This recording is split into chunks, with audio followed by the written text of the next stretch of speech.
오늘 함께 나누실 하나님 말씀 마태복음 26장 57절로 68절입니다.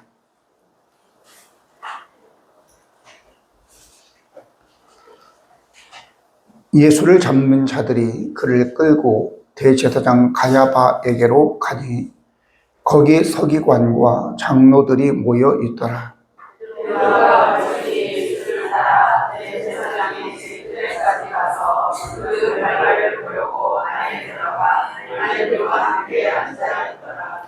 대제사장들과 온 공회가 예수를 죽이려고 그를 칠 거짓 증거를 찾으매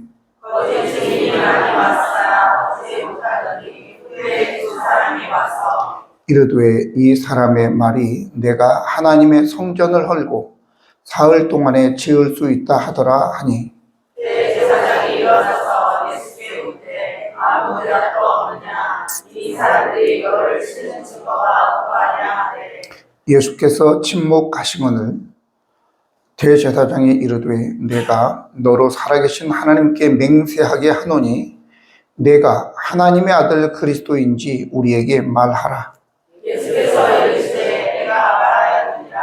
그러나 내가 너희에게 이르노니 이후에 인자가 권위의 우편에 앉아 있는 것과 하늘 구름을 타고 오는 것을 너희가 보리라 하시니 이에 대제사장이 자기의 옷을 찢으며 이르되 그가 신성 모독하는 말을 하였으니 어찌 더 증인을 요구하리요. 보라 너희가 지금 이 신성 모독하는 말을 들었도다. 너희 생각은 어떠하냐 대답하여 이르되 그는 사형에 해당하니라 하고 이에 예수의 얼굴에 침 뱉으며 주먹으로 치고 어떤 사람은 손바닥으로 때리며 이르되 그리스도야 우리에게 선지자 노릇을 하라. 너를 친 자가 누구냐 하더라. 아멘. 높은 자리에 오르고 화려한 옷을 차려입고 많은 사람들이 따르면 또 자기를 높이며 칭송한다면 군중이 움직이고 한마디 하면 군중이 움직이고 그리고 엄청난 부를 가지고 다스릴 수 있다면 얼마나 황홀하겠습니까? 여러분들은 그렇게 되고 싶지 않습니까? 그렇게 이야기하면 나는 그런 것 별로 관심 없습니다. 이렇게 이야기하는 것은 자기를 속이는 거예요. 왜냐하면 우리 어린아이들을 보면 알 수 있어요.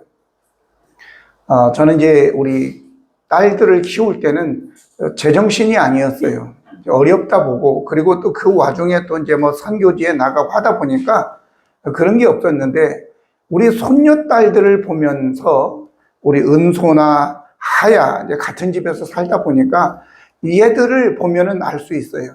어렸을 때부터 뭐 공주 옷을 그렇게 좋아했어요. 그래서 겨울 왕국의 엘사 옷 그래가지고 뭐 치마도 그냥 몇 겹인지 몰라 망사가 한 뭐 5, 6겹 되는 망사를 입고 마치 공주 같은 것처럼 그렇게 하죠.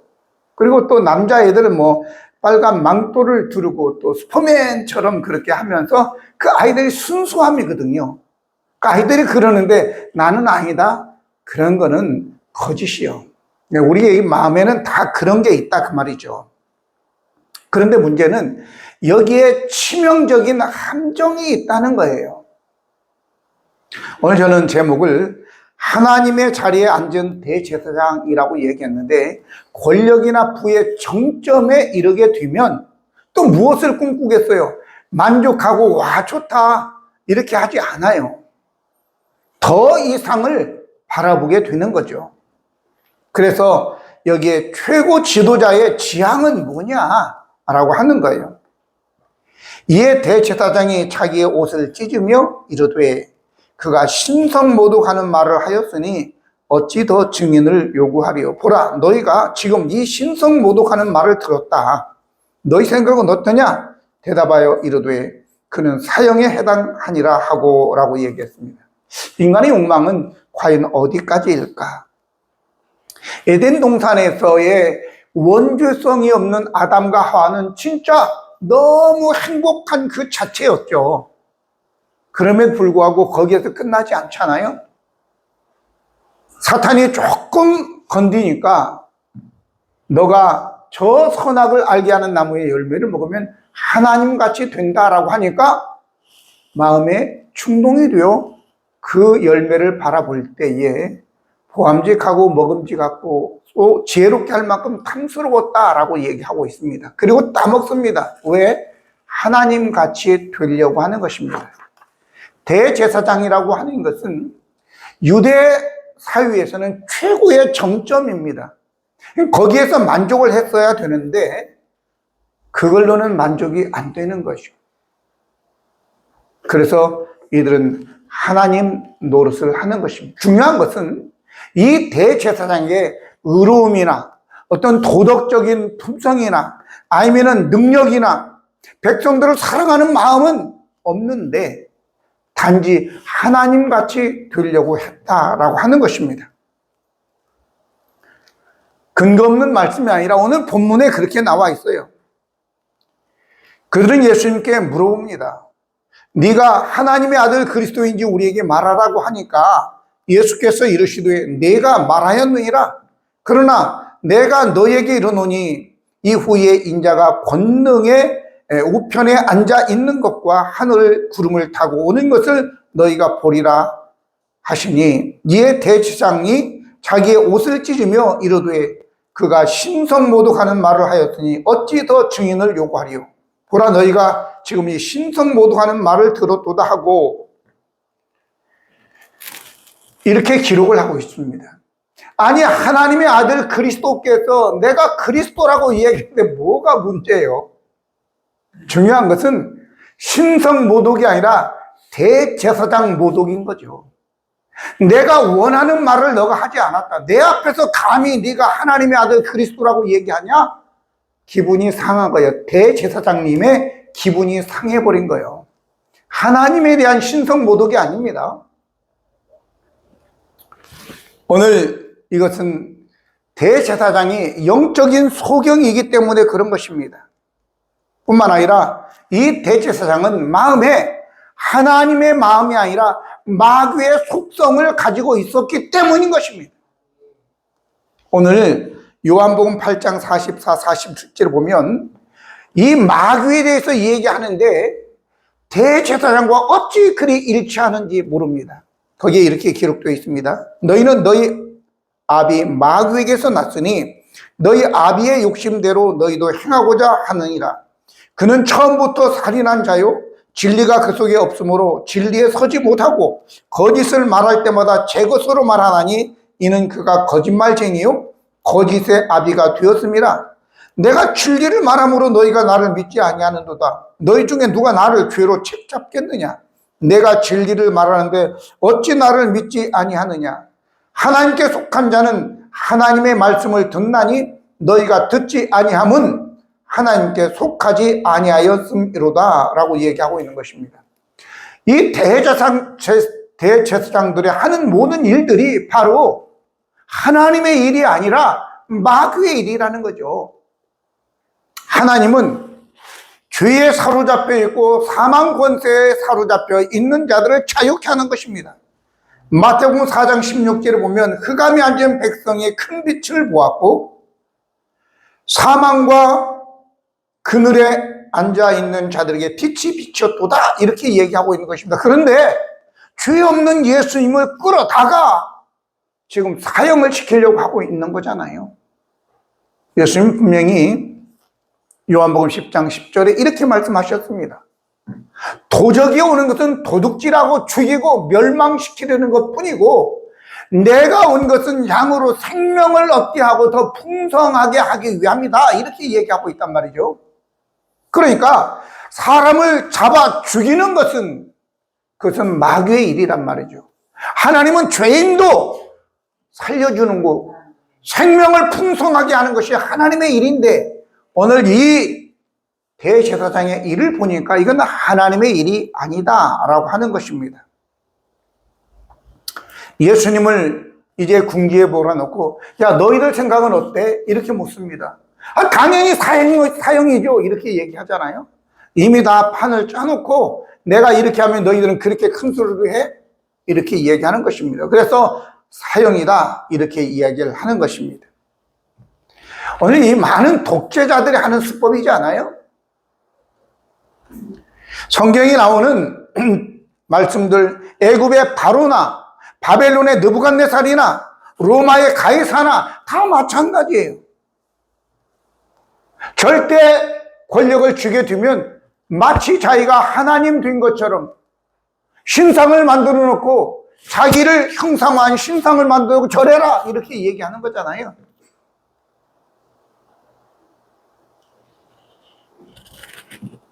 나아가 의인들은 이제 소심하죠. 여기 58절 보면 베드로가 멀찍이 예수를 따라 대제사장의 집들까지 가서 그 결말을 보려고 안에 들어가 하인들과 함께 앉아 있더라 이렇게 얘기합니다. 정작 의로운 자들은 멀찍이 떨어져서 혹시라도 무슨 일이 생길 것 같아서 멀찍이 가는 것입니다. 북이스라엘도 아합과 이세벨이 통치할 때 온 나라가 바알과 아세라로 그냥 깔려버렸어요. 누가 딴소리하고 여호와 이름하면 그냥 원수 취급을 하게 되는 거죠. 그 시대에 엘리야가 살았습니다. 근데 아합 왕이 엘리야에 대해서 굉장히 적대시했던 것을 우리는 알 수 있잖아요. 누군데 엘리야는 죽지도 않고 하늘나라 올라간 사람입니다. 그 정도로 영성이 충만한 분이었는데 아합이 볼 때는 대적이야, 원수야. 근데 이 엘리야가 백성들에게 그렇게 이야기합니다. 야, 너희가 어느 때까지 바알과 여호와 사이에서 머뭇하려느냐라고 얘기합니다. 사실 뭐 우리들 자신들이 신앙생활을 하다 보면 머뭇할 때가 얼마나 많이 있습니까? 의로움과 부정함 사이에서 또 진리와 비진리 사이에서 얼마나 많이 머뭇하고 멀찍이 따라가서 나는 아닌 것처럼 그럴 때가 얼마나 많이 있었냐. 중요한 것은 그렇다 하더라도 여러분들 권력의 정점에 오른 것보다는 나아요.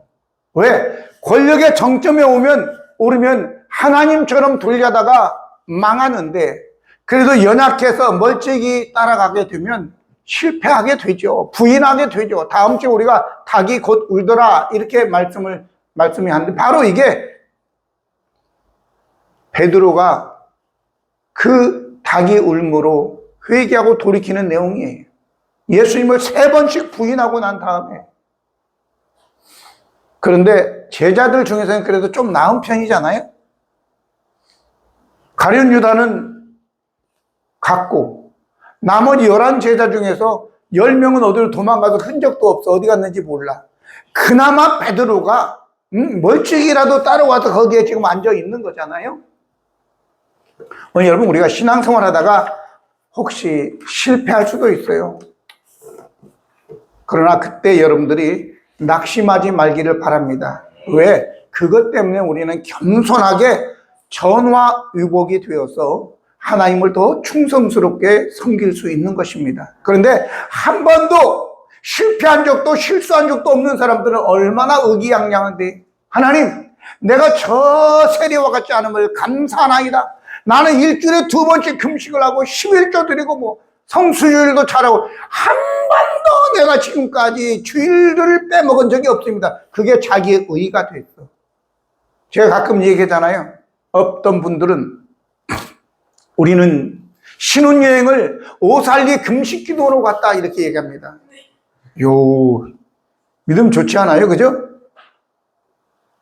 신혼여행 오살리 금식 기도원 가지 마시기 바랍니다. 그게 평생 자기 의가 되어서 자기 발목을 잡기 때문에 그렇습니다. 여러분 오히려 좀 실수하고 실패한 것이 오히려 자기에게 겸손하게 만들 수 있어서 다시 일어날 수 있도록 만들어주시는 계기가 된다 그 말이죠. 자, 그러면 우리 자신들이 이러한 연약한 모습들, 저는 베드로를 비난하고 싶은 생각도 없습니다. 왜? 나는 더하니까.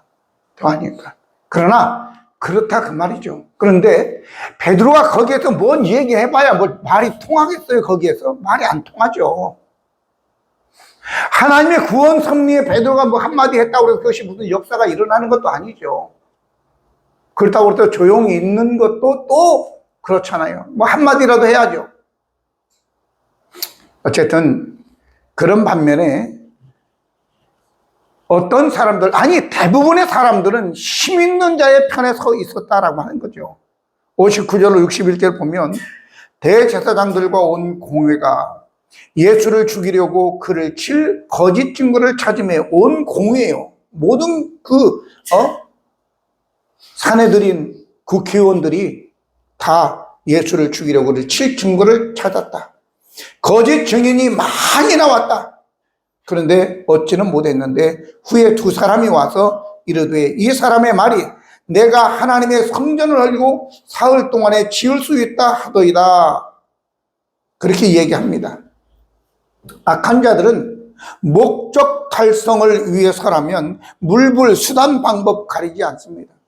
그것이 뭐 거짓말이든 상관하지 않습니다. 오늘 본문에 보면 그렇게 나오지 않습니까? 대제사장이라고 하는 사람이 거짓 증인들을 막 많이 불러다가 거짓 증언을 하게 만드는데 서로도 안 맞아. 근데 결정적인 게 왔는 게 뭐냐? 이 사람이 이 성전을 헐면 사흘 만에 지은다고 했다라고 얘기합니다. 근데 제가 그 말씀을 찾아봤어요. 그러니까 그 말씀이 있어요. 예수님께서 그렇게 말씀하셨어요. 그런데 헤롯 성전 46년 지은 헤롯 성전 얘기한 게 아니에요. 이 성전을 이라고 했지 저 성전을 이라고 하지 않았어요. 근데 그들은 뭐라고 합니까? 이 성전을 이렇게 한 거예요. 예수님은 이 성전, 그러면 이렇게 서가지고 이 성전을 헐라 내가 사흘 만에 일으키리라 이렇게 했겠어요? 아니면 이 성전을 헐라 내가 사흘 만에 일으키리라 했겠어요? 우리 가만히 조금만 생각해보면 알 수 있잖아요. 그런데 저들은 뭐라고 얘기한다고요? 이 하나님의 성전을 헐면 내가 사흘 만에, 근데 그 헤롯 성전 46년 동안 지었는데 그 당국의 허락도 없이 그게 헐려지냐고. 그래도 괜찮아요. 이제 건수를 잡은 거야. 그래서 결국 어떻게 했다고요? 예, 그것으로 해서 그런데다가 또 물어보잖아요. 너 하나님께 맹세하고 네가 하나님의 아들 그리스도냐? 이렇게 물어보니까 거기에 대해서는 그렇다라고 얘기하고 있잖아요. 오늘 권력이 있는 사람들에게 많은 일반 사람들은 다 모이게 되어 있습니다. 거기에. 그래서 여기에도 많은 사람들이 그렇게 모여 있었죠. 물론 예외적인 인물은 있습니다. 아리마대 요셉이나 니고데모 같은 사람들은 반대했죠. 근데 씨알도 먹히지 않아요. 한두 사람은 그럴 수 있어요.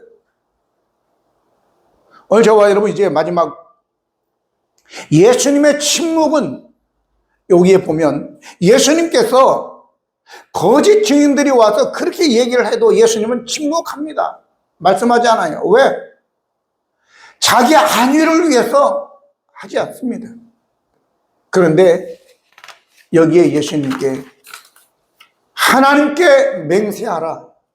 네가 하나님의 아들 그리스도냐? 라고 물어보았을 때는 예수님께서는 네가 말하였다 라고 분명히 답변을 하시는 것입니다. 여기에 우리는 기억해야 될 것입니다. 내 말이 왜곡되었든 안 했든 간에 그것이 내 안위의 문제라면 예수님께서는 침묵하셨다 그 말이죠. 분명히 이 성전이라고 했는데 하나님의 성전이라고 말을 하지 않았거든요. 성경이 나오잖아요. 우리 몸이 성령의 전, 하나님이 거하시는 하나님의 전이라고 얘기하고 있잖아요. 그런데 그렇게 얘기했을 때 예수님께서는 침묵하십니다. 그러나 분명한 것은 네가 하나님의 아들 그리스도냐? 라고 했을 때는 네가 말하였도다 라고 분명히 말씀하셨다는 거죠. 오늘 저와 여러분 우리는 기억해야 될 것입니다. 예수님께서 내가 곧 길이요 진리요 생명이니 나로 말미암지 않고는 아버지께 올 자가 없다 분명히 말씀하셨습니다. 오늘날 똑똑한 사람들이 뭐 WEA, 뭐 WCC 해가지고 종교 다원주의 뭐 이렇게 해가지고 뭐 타 종교에도 구원이 있네 없네 얘기지만 죄송합니다만은 여러분과 저는 그런데 참여하지도 말 것이고 성경에는 분명히 예수님 외에는 결코 구원자가 없음을 이야기하고 있는 것입니다. 가지를 마세요. 그런데 그리고 그런 사람들하고 말하지 말고 괜히 또 책 잡히지 말고 여러분들 마음속에 오직 예수님만 나의 구원자이십니다. 왜 성경이 그렇게 이야기하고 있으니까. 할렐루야.